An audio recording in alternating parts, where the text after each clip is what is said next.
Hello, my name is Hank Nystrom, and I'm the owner of Texas Timers.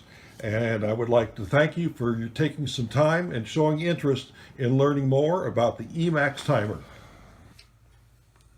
Uh, just to give you a little bit of background on Texas Timers, we have been in business for 23 years building timers specifically for free flight model airplanes.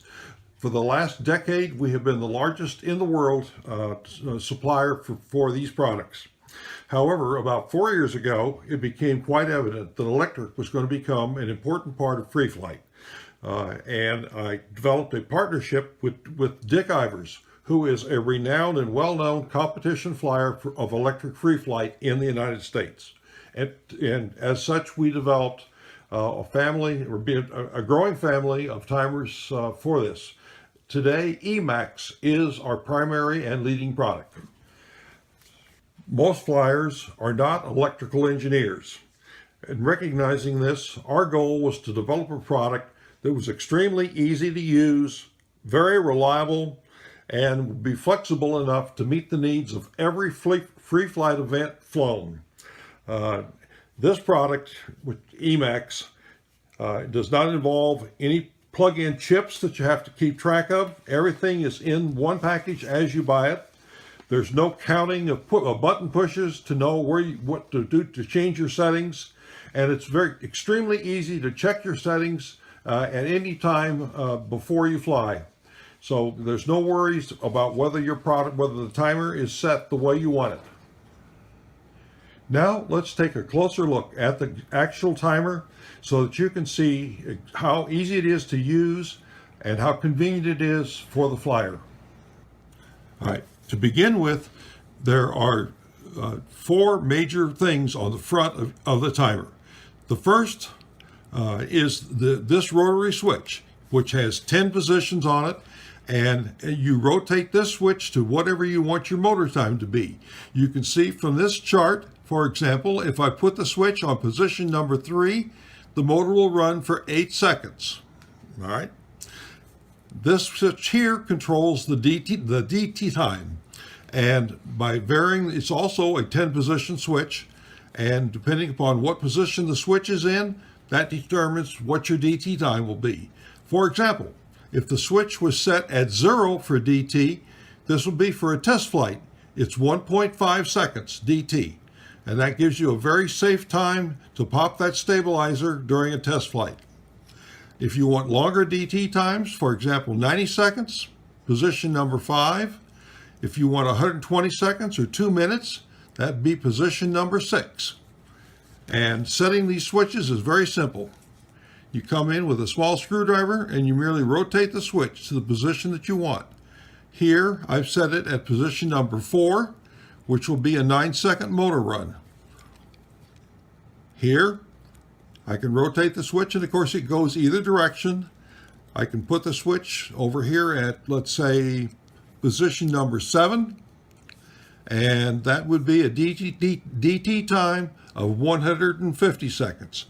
And any changes can be made to these switch settings until you've actually started the motor. So if you suddenly decide that you want to change the setting, all you need to do is come in and change the switch position. Nothing else is involved.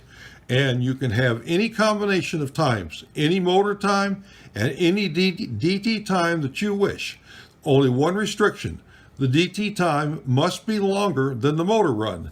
What happens if you accidentally set a DT time that would occur while the motor is still running? The timer will prevent the motor from starting. And this is just a fail-safe feature for you in operation. So if you make that mistake and you try to start the motor, it will not start.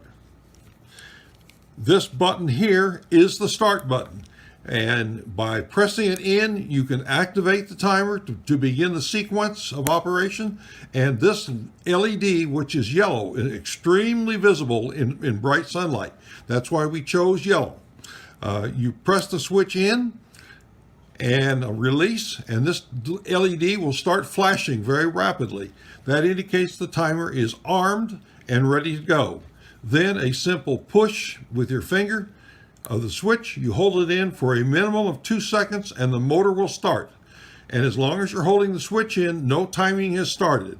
And as soon as you launch the airplane, you take your finger off that switch. That happens automatically, and timing starts. And that's all there is to it. Now, you've seen the major functions on the faceplate or on the front of the timer. Now let's proceed on, and I'm going to show you the actual operation of the timer with the LEDs functioning and actually a motor starting, and you'll be able to see a DT action occurring on the servo. All right. Before we go into the actual operation of the timer, I jumped a little bit quickly for you. I wanted to show you the reverse side of the timer where you make connections.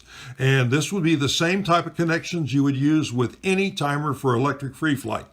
The bottom row of switches, or the bottom row of terminals here, is where the servo is plugged in, and the top row is where the engine speed control, or ESC, is connected.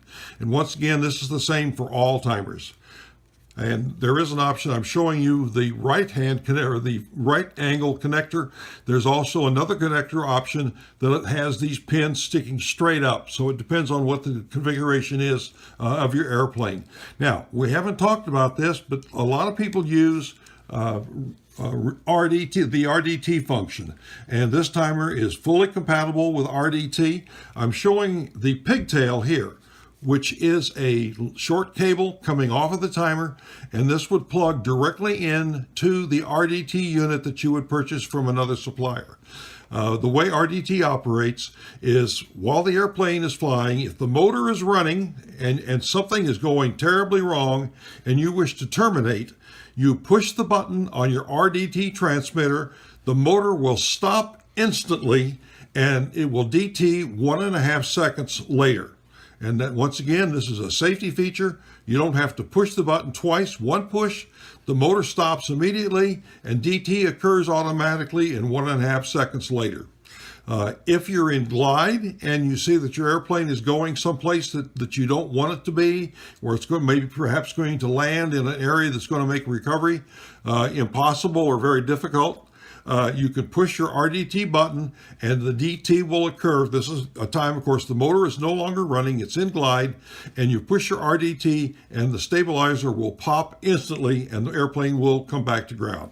The connections for RDT, this is a typical RDT receiver, and you simply plug this in like so, and that's all there is to it. You don't have to make any other connections. That's all you have to do is plug the pigtail directly into the RDT receiver. Okay, now let's get to the fun part. This is where we're going to take the eMax timer for a test drive. First of all, in order to save some time, I have preset the switches. The motor switch here is set for a 5-second run. The DT timer is set for 5 seconds. In this particular case, the DT time will start when the motor stops. This particular function is for testing purposes and not for an official flight. When you move it down into the more advanced positions on the switch, then the DT time is referenced to when you actually launch the airplane, like you would be in competition. So we're sort of in a test mode right here. I've made all the connections. The battery's connected to the ESC and the servos are connected to the timer, and everything is ready to run. You will notice, if you saw there, a quick flash. That flash is only to let you know that the battery is connected to the ESC and the timer is powered. That's just to let you know that you're ready to go. And additionally, if you have quit flying for the day, this flash will let you know that you forgot to unplug the battery, which you recall is you always want to do to prevent depletion of the battery while your airplane is in storage. Okay, so let's take a quick run here. When I push this button and hold it in, the first thing you're going to hold it in or push it and release it, this LED will begin flashing very, very rapidly. And that is only to let you know that everything is armed and the timer is ready for flight. So I'm going to push the button once, release, you'll see a rapid flash. The timer is armed. When I push the button in and hold it for 2 seconds, a safety feature, the motor will start. No timing has begun, but the motor will start to run. As soon as I release the timer, or as soon as I release the switch, rather, all the timing functions begin. The motor time, which is set for 5 seconds, will begin, and the DT time will be ready to start as soon as the motor stops. So let's take a run here. I'm going to press it in. The motor is now running. The propeller is removed to minimize some of the noise. As soon as I release the button, this LED will begin flashing very, very rapidly, indicating the motor timing is starting. It's going to be 5 seconds, remember, and pay careful attention to the servo, because there's going to be two movements of the servo. One when at the instant the motor stops, and a second one that occurs 5 seconds later. I'll talk about that in just a little bit. There we go. The motor time is starting for 5 seconds. Now watch that servo. The motor stopped and the servo moved. Now 5 seconds later, keep watching. This is flashing to let you know there, just went again. That was the DT release. What was this first release? This is an option on the timer if you wish to have an auto rudder function. Now, not all classes of electric flight will permit the auto rudder function, but it is available. It's no charge. If you want it, if you don't want it, then the best thing to do is just to delete it. Now I want to show you one additional feature before we stop, and that is if you decide to terminate. Let's say that you have started your motor and you decide that you don't want to fly. Okay, the timer is armed. I press it in. Motor has started, and I can push the button, and I have terminated it.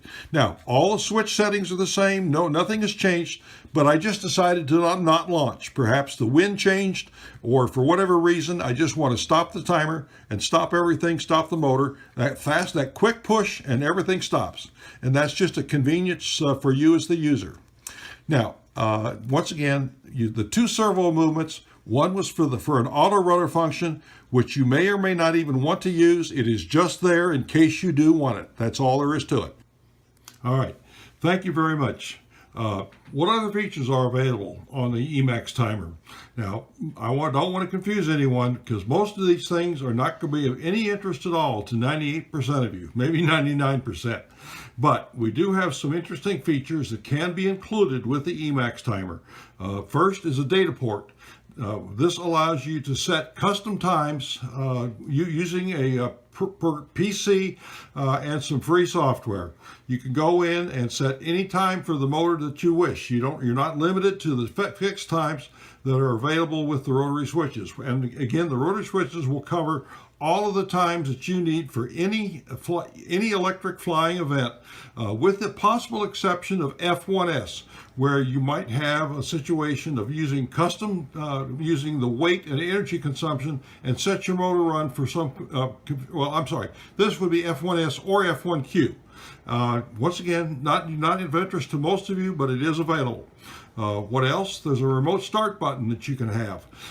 This allows a button to be placed elsewhere on the fuselage without moving the timer itself, if you like to use a Javelin style launch of your airplane. Again, most of you won't be interested in that, but we can provide it. Something that's of interest, again, to only a few people, is we have a model of the eMax timer that will allow 4 servo positions. So if you wish to bunt, auto stab, auto rudder, DT, all of those functions can be performed by a slightly different model. It looks exactly the same, but it is different from the standpoint of the firmware that's in the timer. A lot of the people that were flying F1Q at the recent NATS were using the multifunction features of this timer. And finally, for F1Q, should you be interested, there is an energy limiter interface that is available for that event. So that pretty much, I don't want to confuse anyone, or don't want you to think that this is making it complicated, because most of you will not even be interested in this, and you don't have to worry about it. But if you are interested, these things can be purchased with the timer. I would like to thank you very much for the time you spent watching this short presentation and your interest in the eMax timer. We certainly welcome the opportunity to be your supplier of timers for electric powered models. And I promise that you will be happy with the eMax timer. There's no question in my mind that once you have it in your hands and once you have it in a plane and use it, you will fall in love with this timer. It's better than anything else that's available, and it's much easier to use, much easier to configure for the applications or the uses that you wish. And additionally, I'm always available by phone or email to discuss any questions you might have, or perhaps any problems, although I don't really anticipate that. The eMax timer has been so reliable. There have been only one malfunction to that in the timer, and that includes hundreds of them out there. And it was a minor malfunction that could be corrected immediately. So I'm here and available. I'm the timer guy, and I want to be your supplier of choice for all electric applications.